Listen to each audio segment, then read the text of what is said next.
보이시는가요? 아, 네, 그러면 음, 시작하겠습니다. 음, 네, 저는 테크노 엔바이러먼트 어세스먼트 오브 더 일렉트릭 프로포션십이라는 주제를 잡고 제 박사 과정을 진행을 계속 하려고 생각하고 있습니다. 네, 뭐 5가지 정도, 백그라운드, 리서치 갭, 그리고 에임, 오브젝티브, 그리고 메소돌로지, 그리고 이번 연도 계획, 그냥 간략하게 말씀을 드려보도록 하겠습니다. 앞서서 하영이랑 승만형이랑 해가지고 이제 말씀 많이 해주셨었는데, 현재 지금 많은 이제 각종 이제 환경 규제들이 시행이 되고 있지 않습니까? 여러 가지 이유들이 있겠지만 지구 온난화도 있고 많은 공해 물질로 인해서 지금 이제 굉장히 기후 변화도 심하고 이제 그런 문제들을 좀 이렇게 없애고자 선진국을 중심으로 해가지고 많은 좀 세계 기구들 이제 앞다퉈서 이제 서로 이제 많은 규제들을 이제 발표를 하고 있는데요.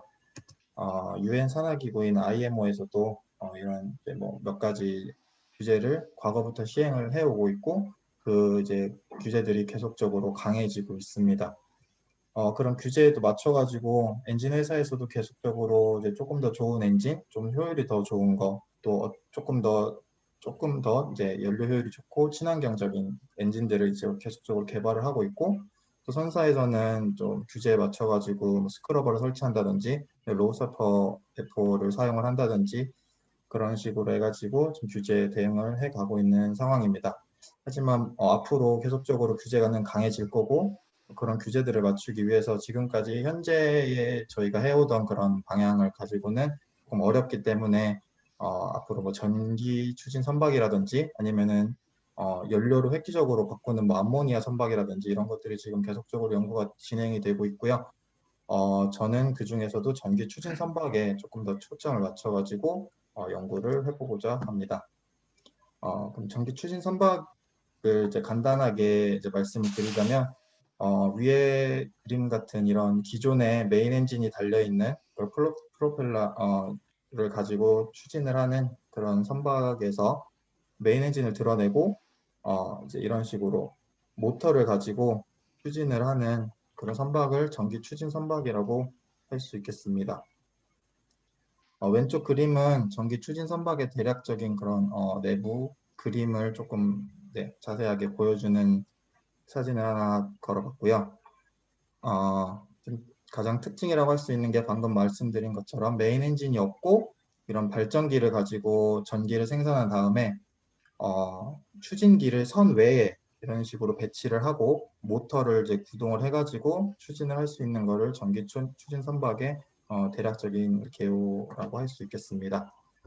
전기 추진 선박에는 여러 가지 그런 타입들이 있겠지만 이렇게 연료 전지를 단 선박과 같은 그런 이제 여러 가지 방법을 가지고 전기를 생산하고 그 생산한 걸로 모터를 기동해서 추진을 하는 거를 전기 추진 선박이라고 할 수 있겠는데요. 그럼 왜 전기 추진 선박이 기존 선박보다 더 우수한가라는 이제 물음을 던졌을 때는 가장 크게 얘기를 할 수 있는 게 좀 연료 효율이라고 또 말씀드릴 수가 있겠는데요. 기존의 메인 엔진을 가지고 이렇게 운전을 하는 이런 기계 추진식 같은 경우에는 이런 저로드에서 굉장히 연료 효율이 떨어지는 것을 볼 수가 있습니다. 반대로 전기 추진 선박 같은 경우에는 이런 저로드에서도 꽤나 높은 연료 효율이 나오는 것을 볼 수가 있겠는데요. 저희가 기본적으로 그러니까 일반적으로 사용하는 60% 이하 로드에서 전 구간 전기 추진 선박이 기존 기계 추진 선박에 비해서 효율이 높은 것을 볼 수가 있겠습니다.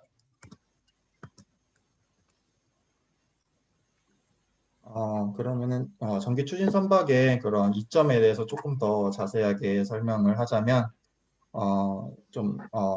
말씀드린 것처럼 연료의 소비량이 기존 선박 대비 낮거나 좀 없다고까지 이제 말을 할 수 있겠는데요.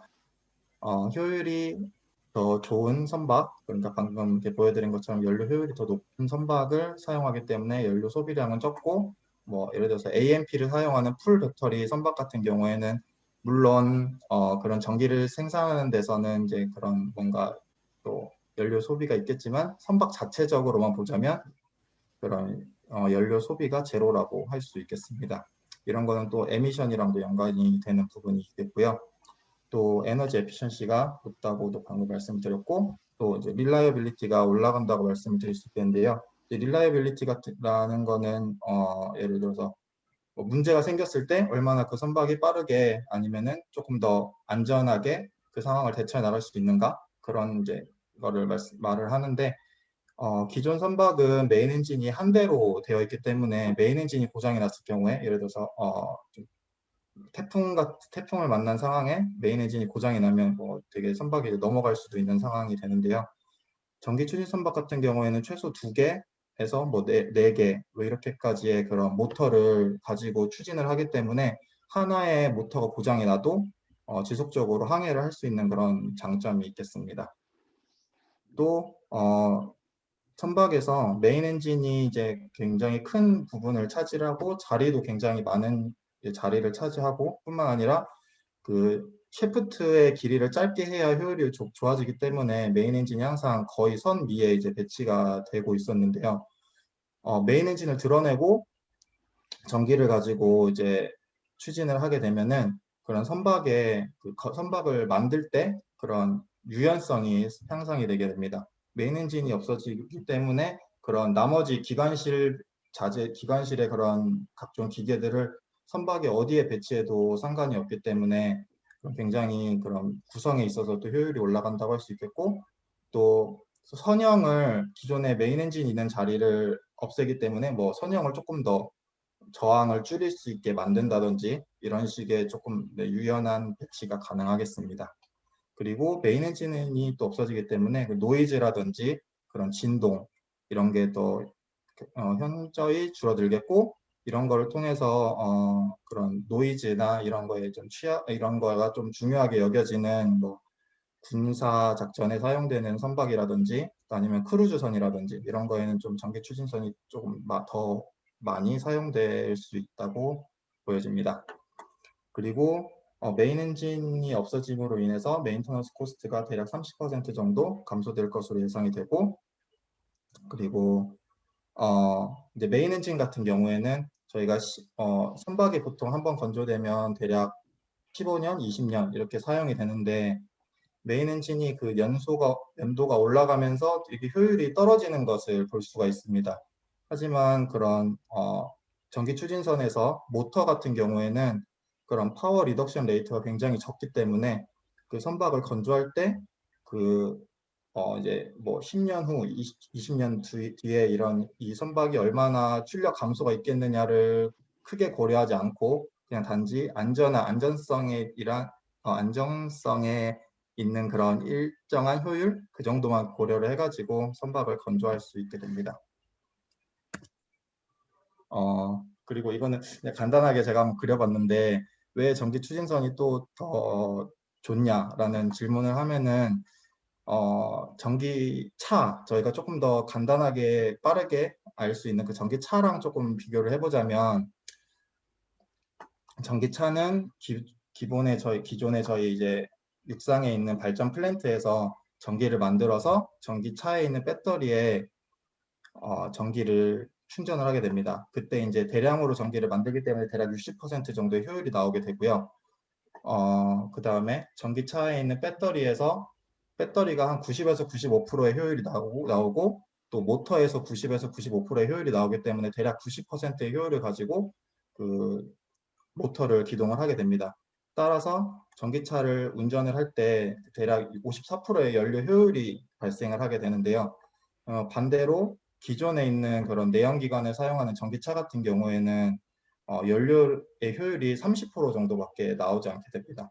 따라서 거의 2배 가까이의 연료 효율을 내는 것을 알 수가 있겠는데요. 따라서 전기차가 뭐 단순히 친환경 차다 이렇게만 표현을 하기보다는 더 연료 효율이 훨씬 높은 이제 차라고 저희가 표현을 할 수 있겠습니다. 이게 뭐 100% 전기 추진선에도 동일하다고 표현을 할 수는 없지만 전기 추진선에도 이거와 비슷하게 굉장히 높은 연료 효율을 가지고 기존 선박에 대비 그런 우수한 점이 있다는 것을 말씀드릴 수 있겠습니다.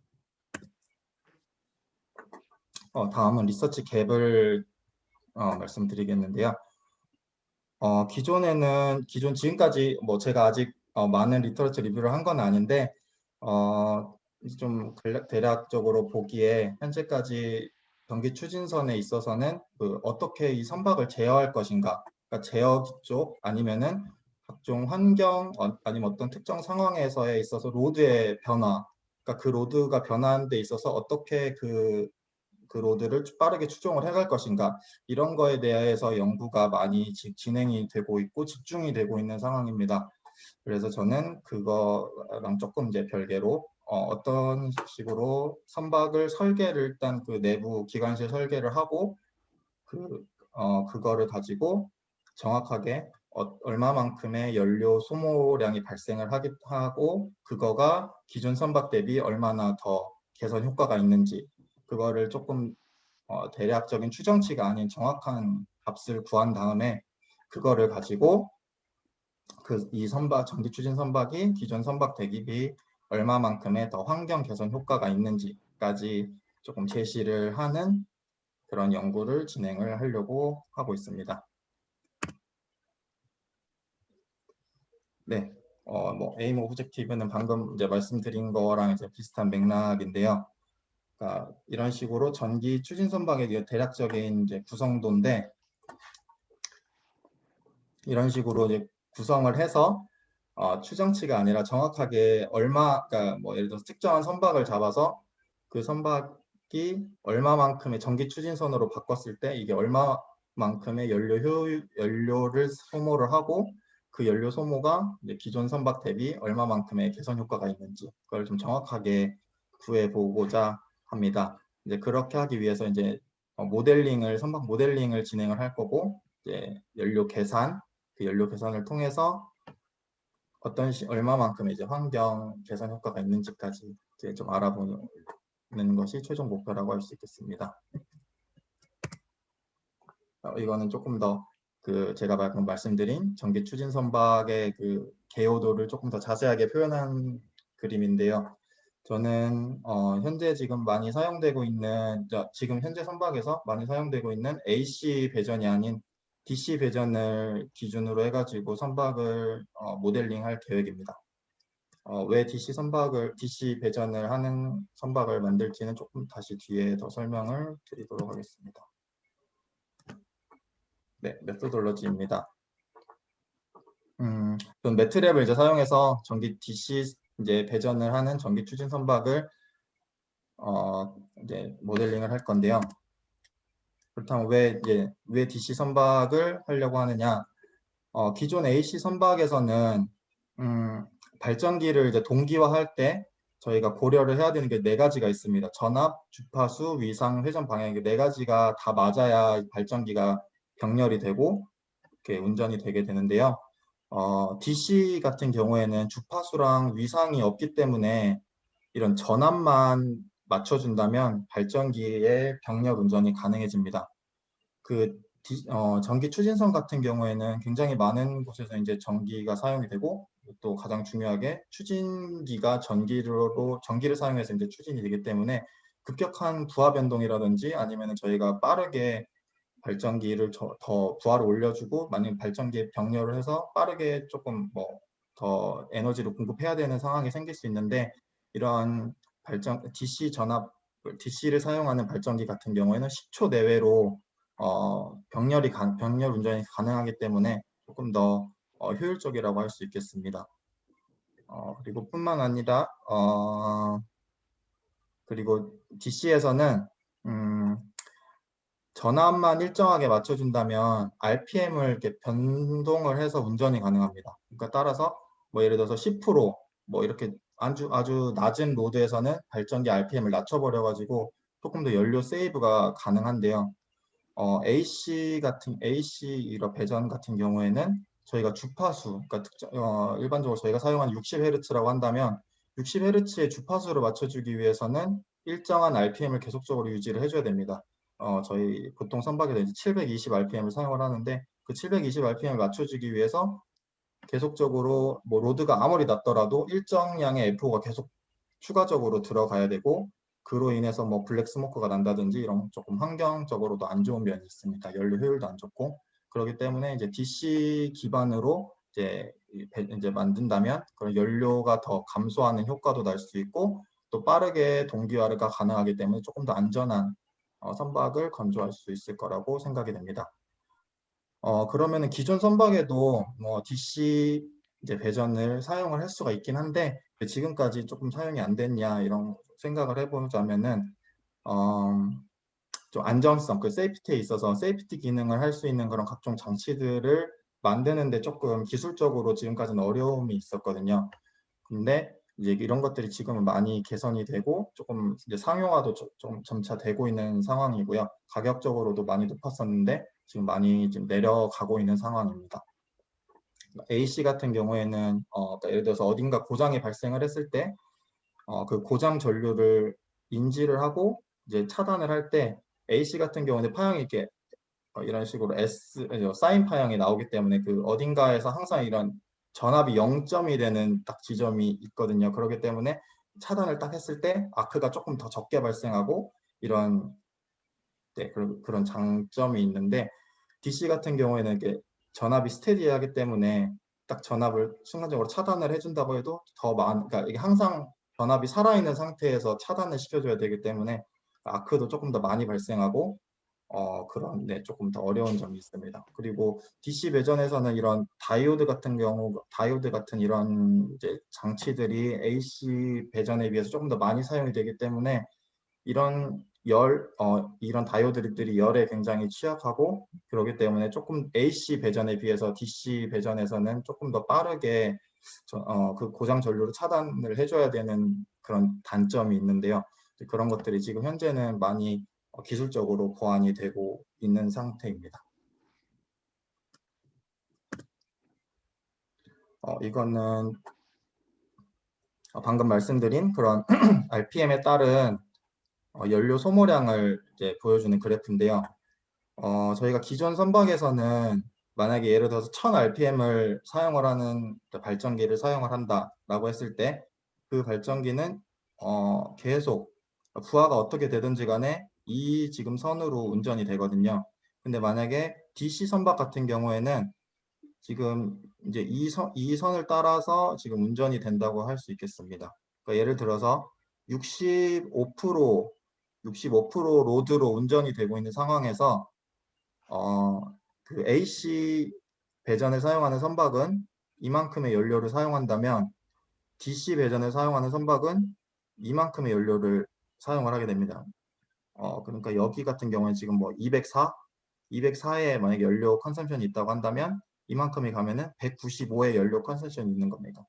그러니까 대략적으로 뭐 한 5% 정도의 연료 개선 효과가 있다고 하는데 이것이 만약에 더 로드가 낮은 상황에서 본다면 훨씬 더 많은 연료 절감이 있는 것을 알 수가 있겠습니다.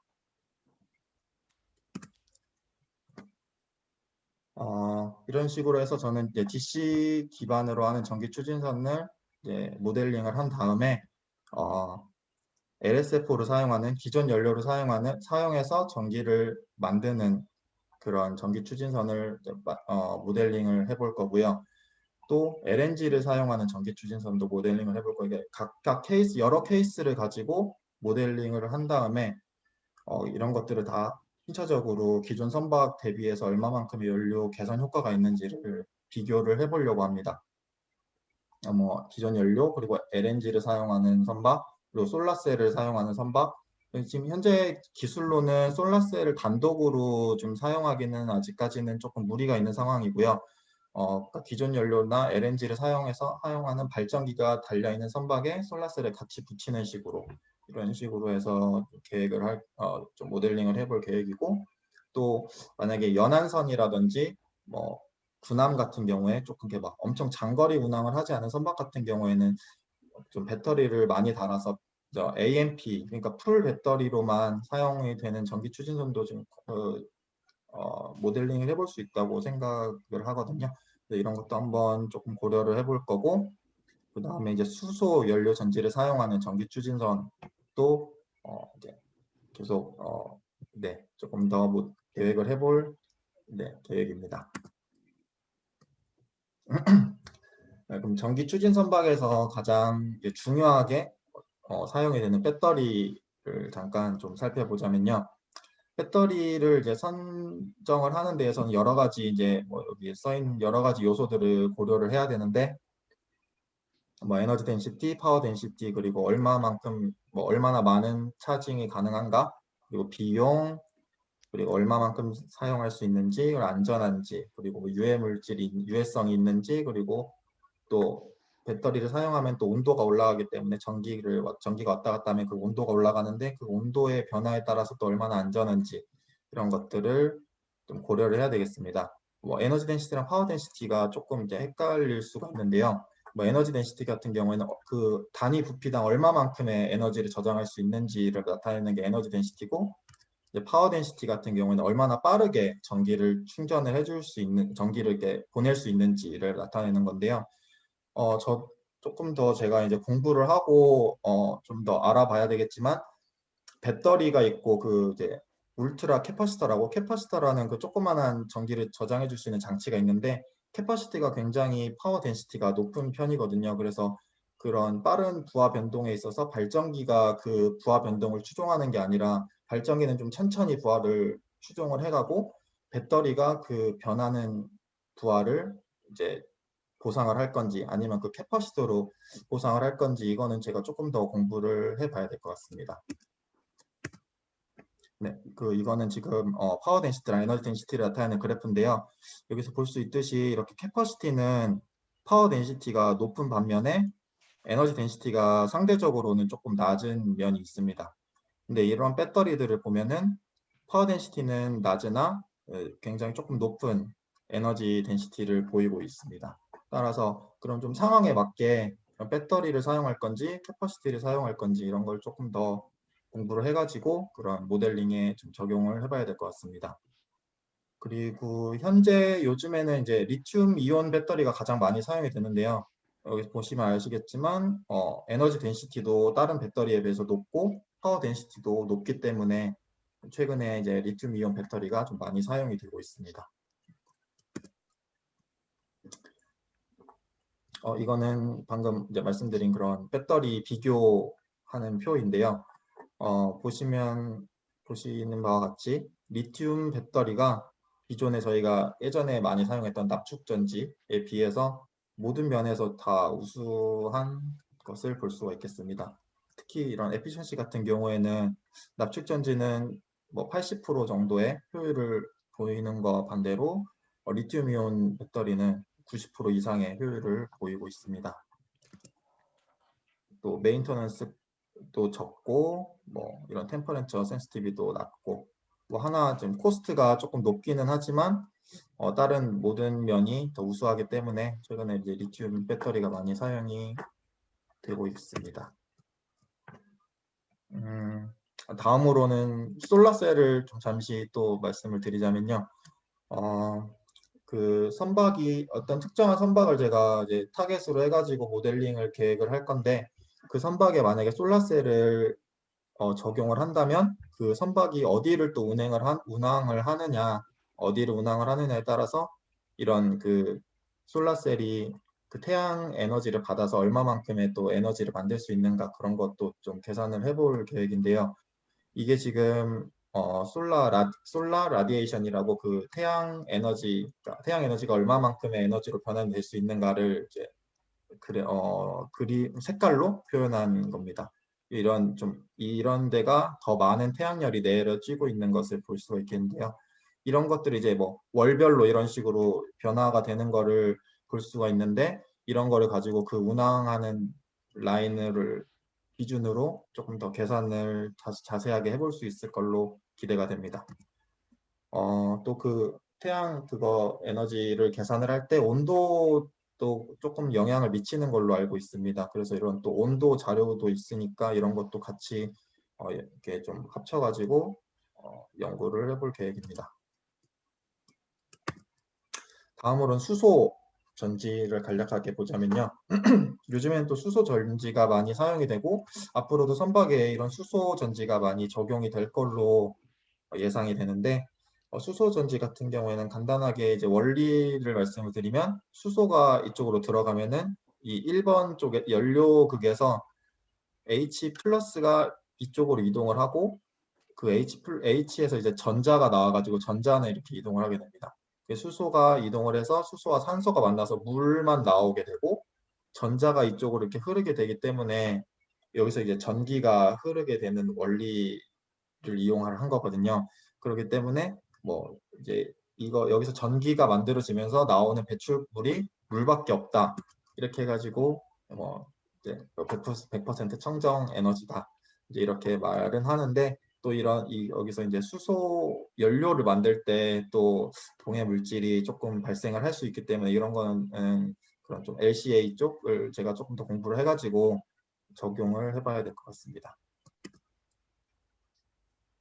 네, 퓨얼셀의 장점으로는 되게 높은 에너지 효율, 그리고 친환경적이라는 거, 그리고 보시는 바와 같이 그 부피당 그 에너지 효율이 굉장히 높은 거를 다른 에너지원에 비해서 높은 것을 알 수가 있습니다. 그래서 선박에 적용을 한다면 조금 더 작은 탱크에 좀 적은 연료를 가지고도 많은 에너지를 만들어낼 수 있기 때문에 굉장히 우수한 연료라고 이제 판단이 됩니다. 네, 여기까지가 지금 제가 일단 1차적으로 계획을 하고 있는 부분이고요. 혹시 뭐 제가 좀 운이 좋게도 만약에 좀 진도가 빨리 나간다 그렇게 하면은 저는 뭐 좀 딥러닝 같은 것도 공부를 해가지고 좀 각 선박 케이스에 맞게 뭐 예를 들어서 컨테이너는 컨테이너, 뭐 벌크, 탱커 뭐 이런 식으로 해가지고 뭐 각종 규제 이런 거 적용해서 이 선박 크기나 아니면 뭐 운항 속도 이런 것들을 입력을 했을 때 그 선박의 최적의 배터리 사이즈는 얼마인지 이런 거를 좀 추론해낼 수 있는 그런 공식 같은 거를 딥러닝을 이용해서 조금 알아볼 수 있는 방법이 있을까 이런 것도 좀 연구를 해보고 싶은 생각이 있습니다. 이거는 뭐 앞에 말씀드린 내용이 다 좀 잘 기간 내에 잘 끝난다면 여기까지 조금 제가 해보고자 생각을 하고 있습니다. 이거는 뭐 간단하게 적어 봤는데 뭐 계속 이것만 이제 뭐 공부를 하겠다 또 이런 것도 아니고 이제 공부도 하면서 리터러처 리뷰도 하면서 뭐 모델링도 같이 하면서 이게 같이 어차피 복합적으로 좀 갈 것 같긴 한데 뭐 최종적으로 올해 모델링을 완료를 하고 가능하다면 기존 연료를 사용해서 에너지를 이제 뭐 얼마나 만들어내고 뭐 기존 선박 대비 뭐 얼마나 할 수 있는 그런 좀 정확하게 자료까지 다 뽑아내고 좀 글도 좀 적을 수 있고 그런 상황이 되면 좋지 않을까라는 플랜을 가지고 있습니다. 네, 이것으로 발표를 마치겠습니다. 감사합니다. 아, 고생했다. 네. 혹시 그 질문 있는 사람 있는가요? 잠깐만. 꺼버렸네. 이렇게. 자, 혹시 질문 있으면 질문.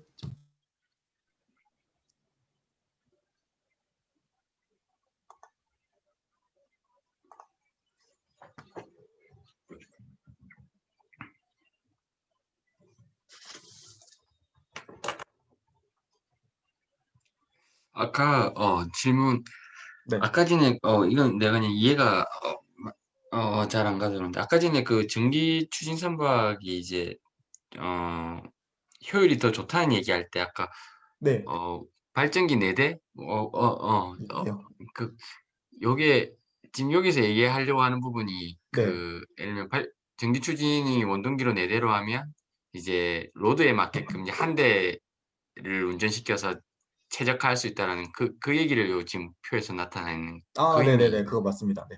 음,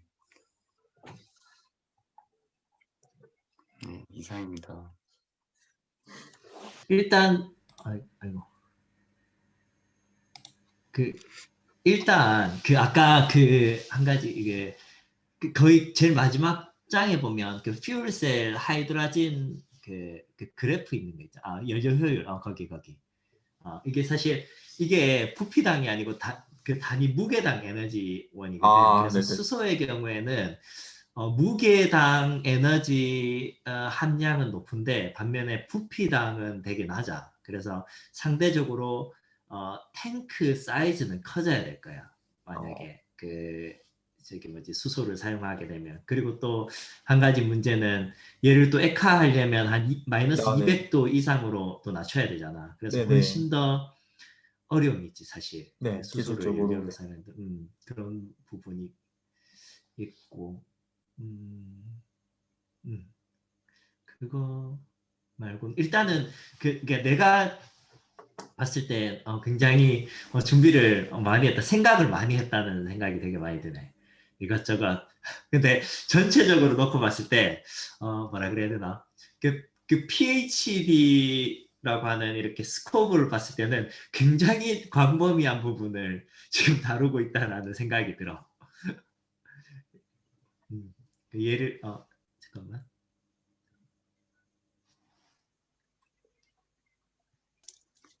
어 잠깐만.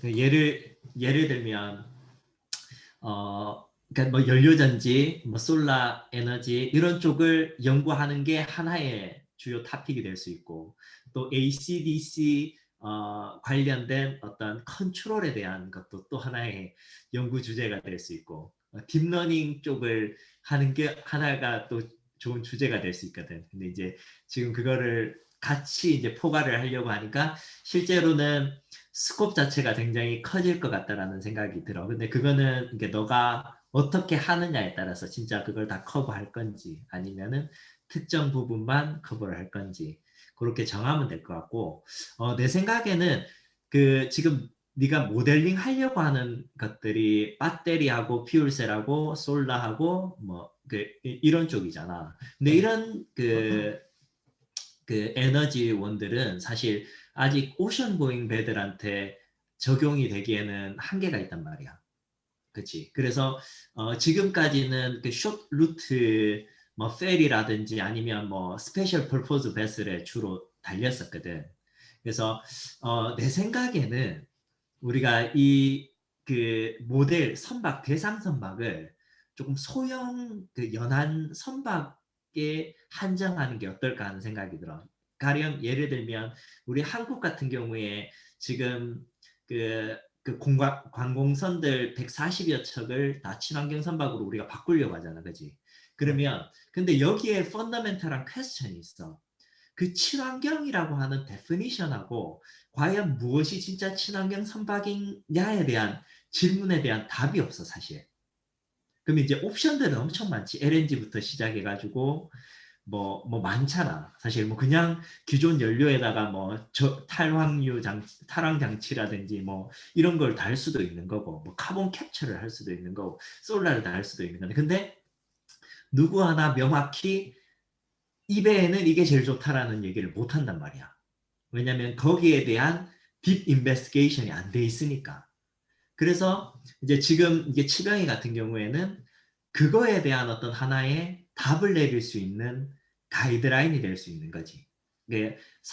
특정 선박을 모델링을 해서 각각의 뭐랄까 그 기술들을 적용해 보고, 그리고 선박의 종류나 뭐 운항의 패턴이나 뭐 이런 항로나 이런 거에 따라서 그 옵션들이 어떻게 달라지는지를 보면서 각각의 선박의 특정 파라메타, 그러니까 다미넌트한 파라메타가 뭔지, 선박에 어떤 에너지원을 써야 되는지를 결정할 때 다미넌트한 파라메타가 뭔지를 확인하고, 그걸 통해서 그럼 가장 좋은 옵션은 무엇인지를 뭐랄까 추론해낼 수 있는 하나의 그런 프로세스를 만들어낼 수가 있는 거지. 그 과정에서 딥러닝도 필요할 수가 있겠지. 실제로 네가 모델링 할 수 있는 거는 뭐 수십 케이스 정도밖에 안 되겠지. 근데 100 케이스 이상의 선박에 적용을 하기 위해서는 그 기존에 있는 만들어 놓은 케이스를 가지고 나머지 부분들은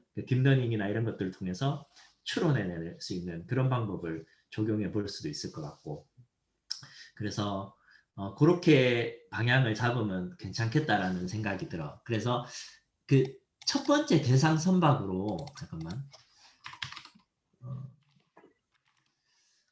이 자료를 줬으면 잠깐만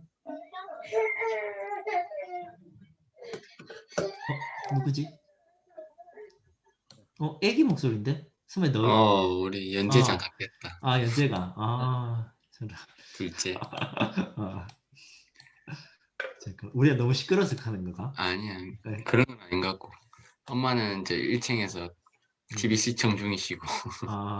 그렇구나. 여기 보면 일단 이게 우리 퍼거슨 머린이라고 하는 게 우리 스코틀랜드에 조그만한 해운 선사래죠. 조선소가 있어. 여기는 주로 이제 여객선, 조그만 소형 여객선이나 뭐 스페셜 퍼포즈 선박들을 만드는데, 이게 어디냐면 포트 오브 글라스고라고, 우리 아무튼 글라스고 서쪽 거의 끝편에 있어.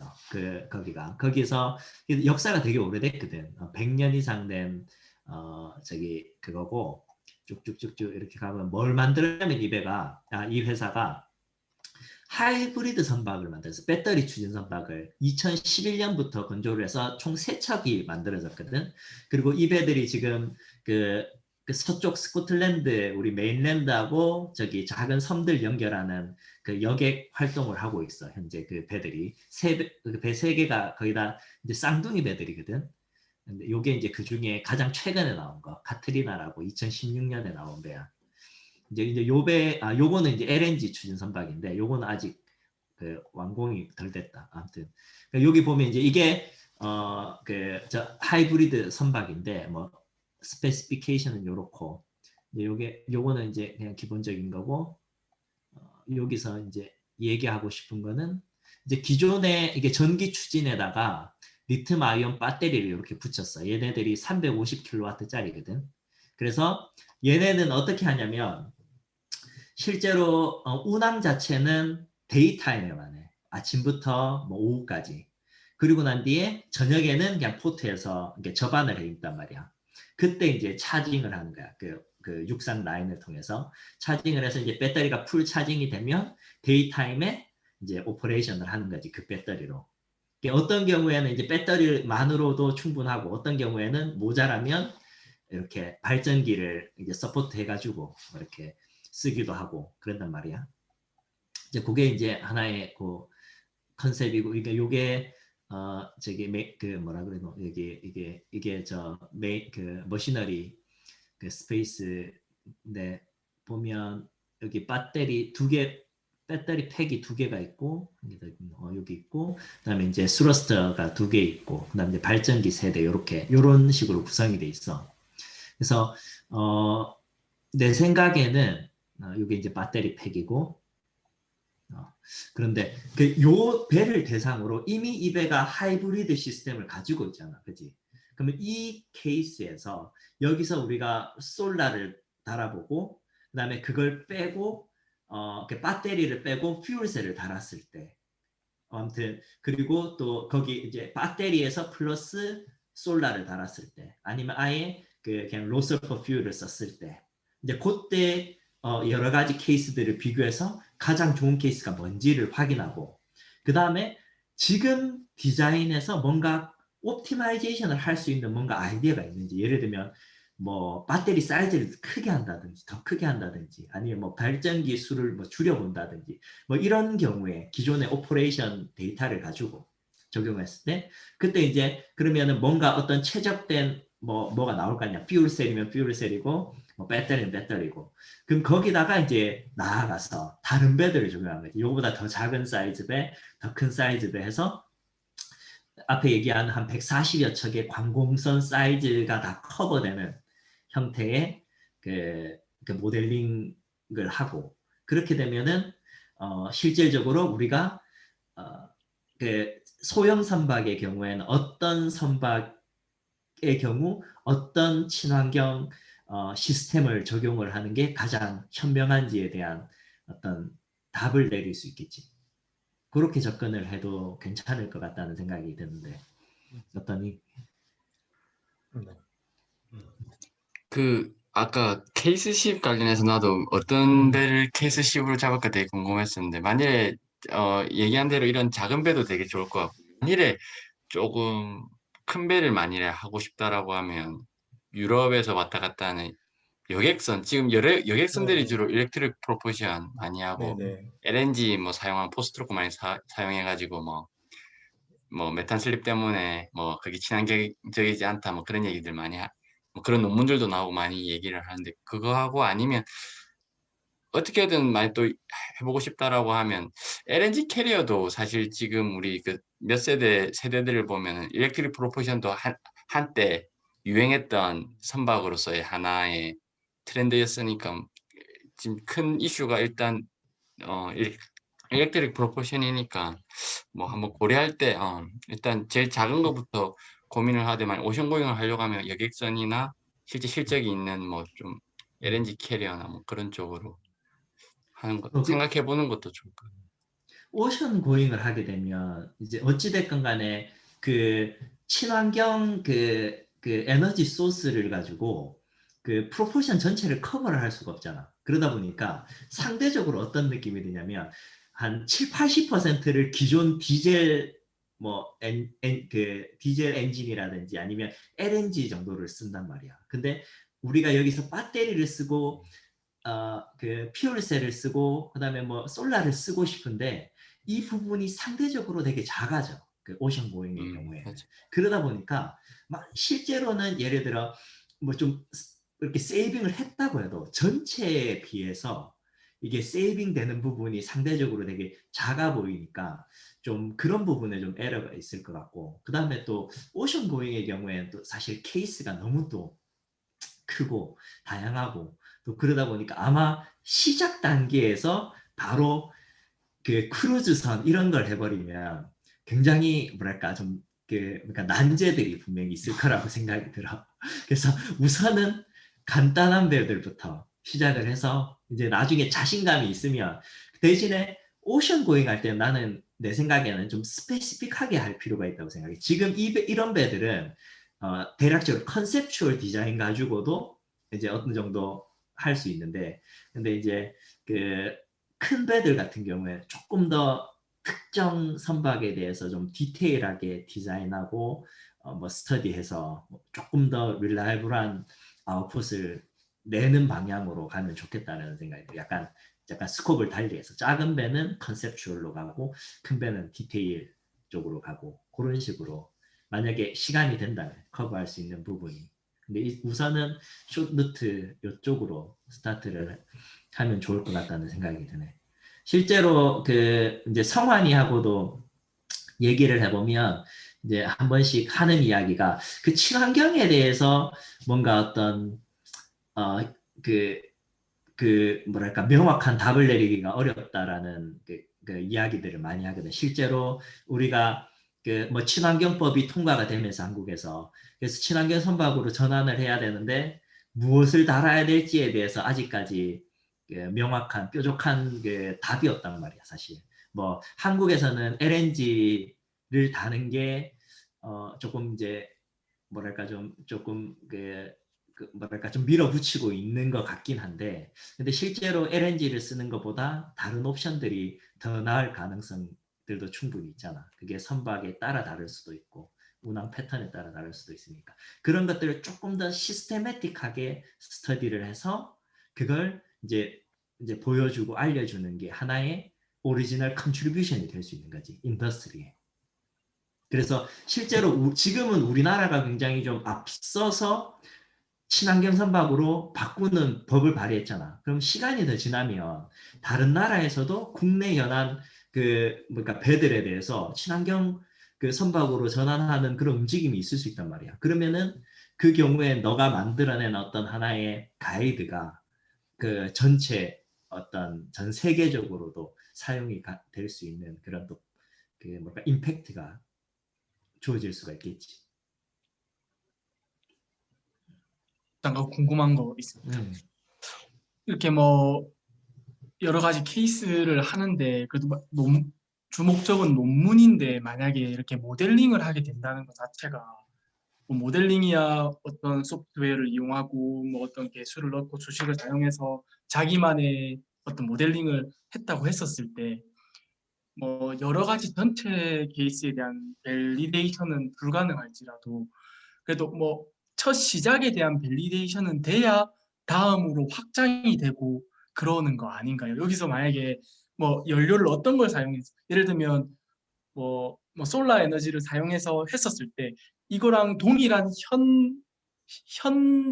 현 세계에 만들어진 게 동일한 게 있고 그게 동일한 환경 조건에서 동일하게 실험을 했었을 때 내 모델링과 얘가 오차 범위 내에 들었다는 게 검증이 돼야 다음 단계로 나갈 수 있는 거 아닌가요? 아니면 이쪽 엔진 쪽 분야에서는 그냥 모델링만으로도 조금 타당하다고 보고 이렇게 그냥 계속 하는 건가요? 오케이. 치병이 네가 먼저 한번 답을 해볼래? 할 수 있으면 어떻게 생각해? 저 같은 경우에는 만약에 그러니까 이게 어찌됐든 간에 지금 100% 뭐 예를 들어서 아까 말씀하셨듯이 뭐 100% 친환경 에너지만 가지고 지금 불가능하기 때문에 일단 뭐 발전기도 들어갈 거고 그런 거는 발전기는 기존 이제 발전기의 스펙을 따와서 그런 거를 이제 기본 모델링에 이제 적용을 해서 어차피 만드는 거기 때문에 그거는 뭐 예를 들어서 뭐 연료가 얼만큼이 들어가서 에너지가 얼만큼 나오는지는 이제 기본 발전기가 만들어진 거를 가지고 와서 하는 거기 때문에 뭐 그런 거는 이제 맞다고 보고 그리고 솔라셀 같은 경우에도 이미 상품이 만들어져 있는 상품을 가지고 오기 때문에 거기에 이제 뭐 예를 들어서 뭐 얼마의 이라디에이션이 들어갔을 때 얼마의 에너지가 나온다 이런 것들도 다 기본적으로 데이터가 있기 때문에 그걸로 가지고 뭐 데이터를 만들고 또 모터도 이제 만들어진 거를 가지고 사용을 하기 때문에 뭐 그 예를 들어서 얼마의 출력을 내기 위해서는 얼마의 에너지가 들어가야 되고 이런 것들이 다 자료가 있는 거를 가지고 하기 때문에 어, 네, 좀 나는 괜찮을 걸로 생각이 듭니다. 그 좋은 답변이 그러니까 CFD를 하는 경우에 사람들이 항상 그런 질문들을 해. 왜냐하면 CFD는 그 not validated 된 소프트웨어거든. 그러니까 내가 어떻게 모델을 하느냐에 따라서 결과가 완전히 달라진단 말이야. 그렇기 때문에 발리데이션이 없으면 그건 아무도 믿어주지 않아, 사실. 근데 지금 이제 치병이가 하고 있는 매트랩이나 시뮬링크라고 하는 소프트웨어는 베이스는 아날리틱 칼큘레이션이야. 그러니까 포뮬러하고 매스야. 그러니까 매스가 이미 발리데이트가 되어 있기 때문에 어떤 파라메타를 넣느냐가 문제지 이게 메소드가 잘못됐다 잘됐다라고는 그게 판단이 할 수가 없는 게 내가 넣은 데이터가 릴라이블한지 안 한지가 관건이고 그 모델 자체가 내가 이렇게 모델했을 때 안 되는 경우면 무조건 안 돼야 되고 되는 경우면 무조건 돼야 되는 거야. 이거는 그러니까 내가 수식을 푸는 거기 때문에 이해가 되니? 그렇지? 그러니까 우리가 CFD 같은 경우는 같은 수식을 풀더라도 내가 메쉬를 어떻게 짜는지에 따라서 아니면 그 바운더리 컨디션을 어떻게 넣는지에 따라서 완전히 칼큘레이션 방향이 달라지잖아. 그지? 근데 이거는 그런 건 아니야. 그냥 아주 스트레이트포워드한 그냥 그뭐 검증된 그 포뮬라들을 내가 어떻게 조합을 하느냐의 문제지. 얘가 내가 이렇게 가정한다고 해서 이게 계산이 완전 다른 쪽으로 가고 그런 건 아니야. 다만 내가 가정한 부분이 제대로 리얼리스틱 컨디션과 맞는지 안 맞는지만 체크를 하면 돼. 이미 완전한 수식이 다 적용이 되어 있는 거네요. 그치. 그래서 만약에 그게 안 돼 있다면 매트랩을 쓰면 매트랩이라는 게 의미가 없는 거지 사실. 그 어떻게 보면 매트랩은 계산기야. 그 뭐라 그래? 그 약자가 무슨 어쨌든 계산기라는 뜻이거든. 자세히 보면. 그렇기 때문에 계산기로 우리 발리데이션을 하진 않잖아.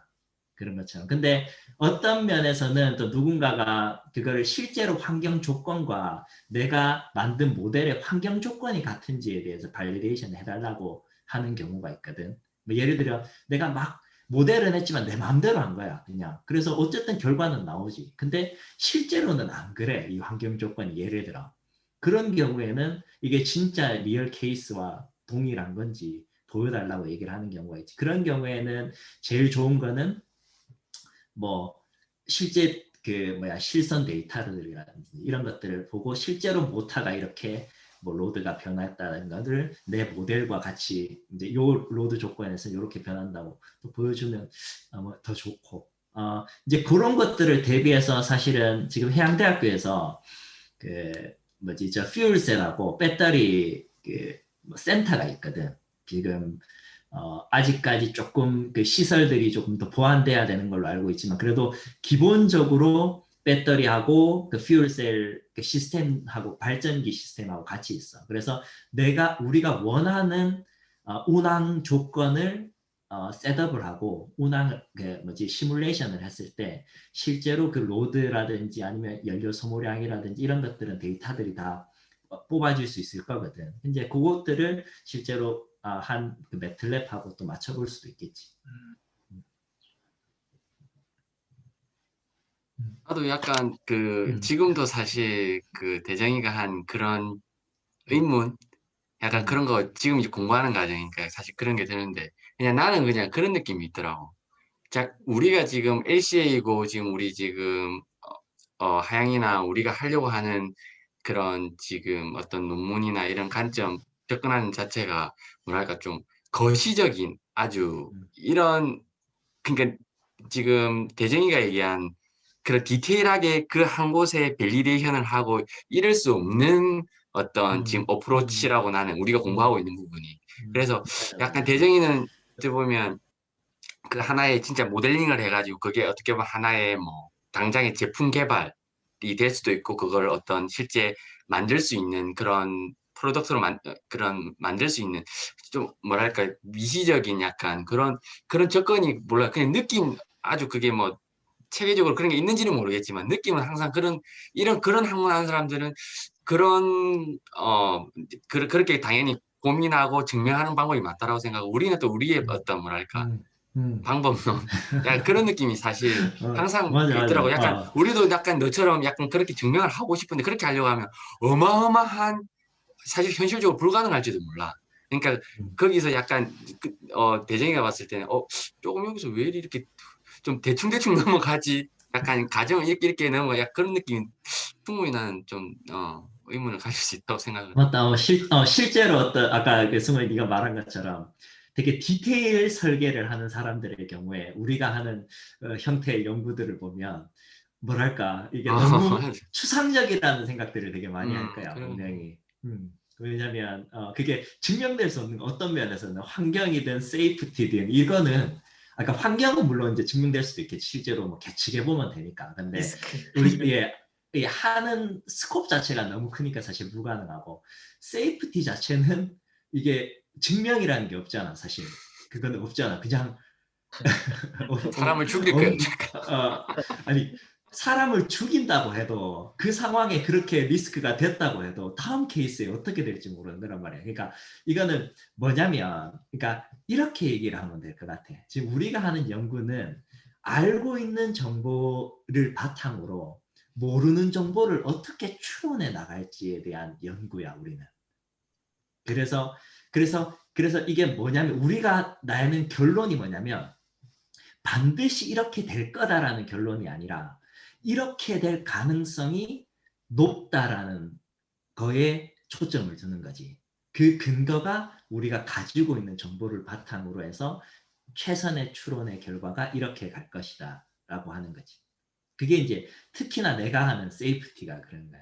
그래서 내가 예를 들어 어떤 뭐 리스크 어세스먼트를 해서 이 배가 만 년에 한 번씩 사고가 일어난다라고 했을 때 진짜 그렇게 일어나느냐 그게 아니라 이게 영어랑 more likely to happen인 거잖아. 그러니까 그럴 가능성이 높다라는 거지.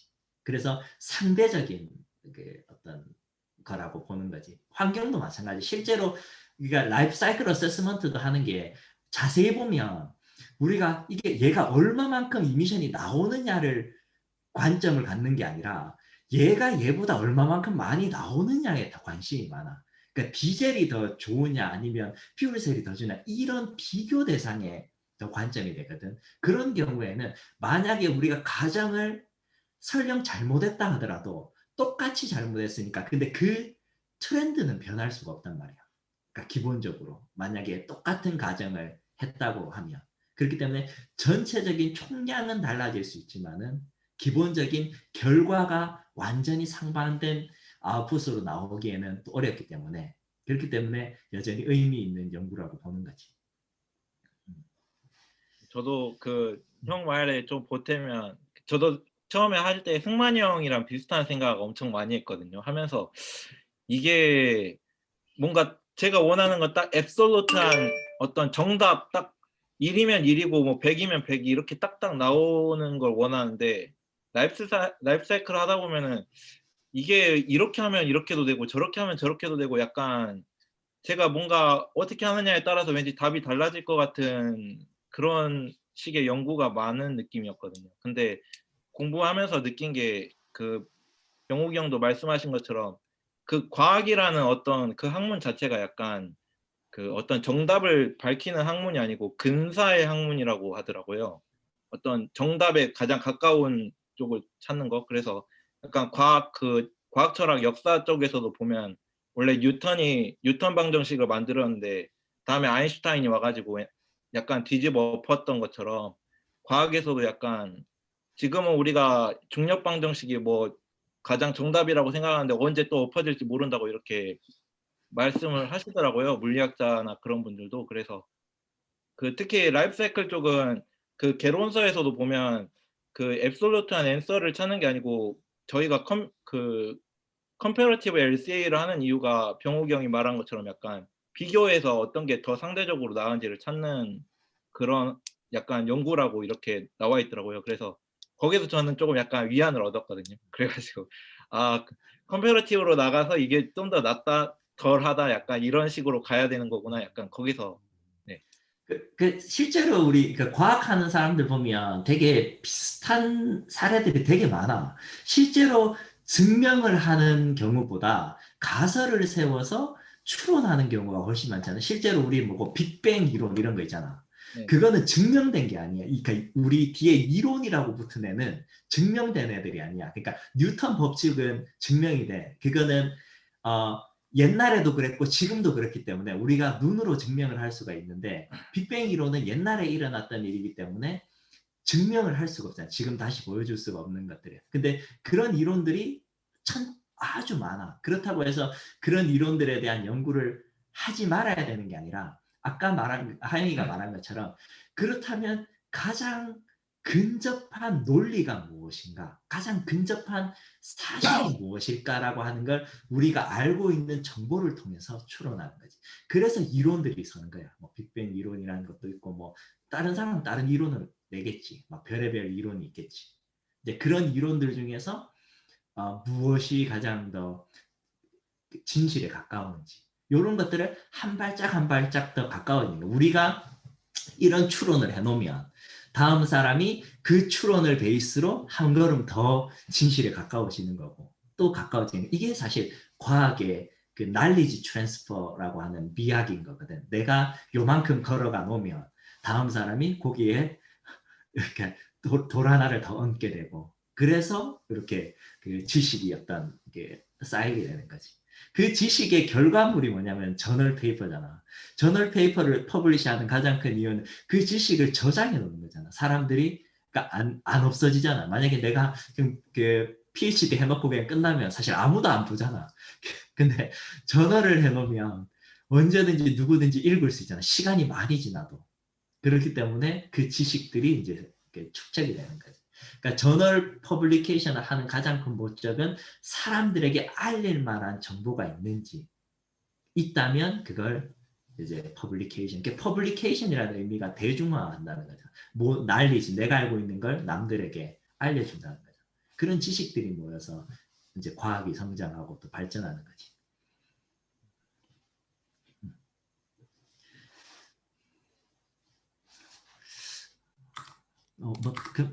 그럼 다른 이야기 할 건 없을까? 오케이. 그럼 혹시 대전이도 다음 주에 발표 준비해 줄 건가? 그럼 저도 그럼 간단하게 저만 너무 분야가 달라가지고 간단하게 아, 좀- 그래도 이제 그런 거 알려주면 사실 우리가 많이 배우지. 사실 이런 시간에 뭐 저항이라든지 선형이라든지 이런 것들 알면은 또 되게 큰 도움이 되겠지. 우리도 예, 뭐 기본 상식부터 시작해서 또 언젠가 또 하다 보면 또 좋은 콜라보레이션 할 수 있는 또 포인트들이 또 보일 수도 있는 거고.